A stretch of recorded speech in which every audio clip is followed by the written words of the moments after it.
Introduction concise. Is democracy under threat in Bangladesh? In this lesson, we'll explore a real editorial on the political crisis involving Sheikh Hasina and Dr. Muhammad Yunus and use it to improve your advanced spoken English with real-world vocabulary, expressions, and discussion questions. Let's dive in.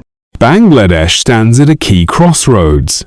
While the ouster of Sheikh Hasina Wajid's government and the formation of an interim civilian-led administration under Dr. Muhammad Yunus brought hopes of a peaceful democratic transition, recent developments have cast a shadow over the credibility of the promised elections.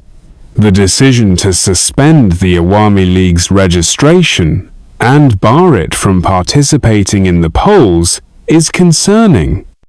No matter how serious the allegations against the former Prime Minister and her party, credible elections demand inclusivity. The Awami League, as Bangladesh's oldest political party with deep roots in the country's history, cannot simply be erased from the political landscape. It remains a political reality with a large support base. Banning it from participating in elections risks destabilizing Bangladesh's fragile democracy and disenfranchising a significant portion of its electorate.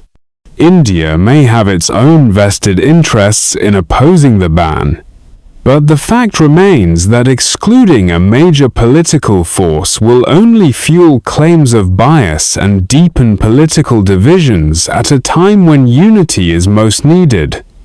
The international community will also be closely watching whether Dhaka can deliver on its promise of free, fair and inclusive elections. The interim government must remember that its primary mandate is to oversee a peaceful and legitimate transfer of power. That goal cannot be achieved if political rivalries are settled through bans rather than the ballot. Dr. Yunus must demonstrate his commitment to democratic ideals by ensuring all parties, including the Awami League, are given a level playing field. Setting a clear timeline for elections and guaranteeing the participation of all political actors will not only bolster the legitimacy of the next government, but also help stave off the danger of a military intervention.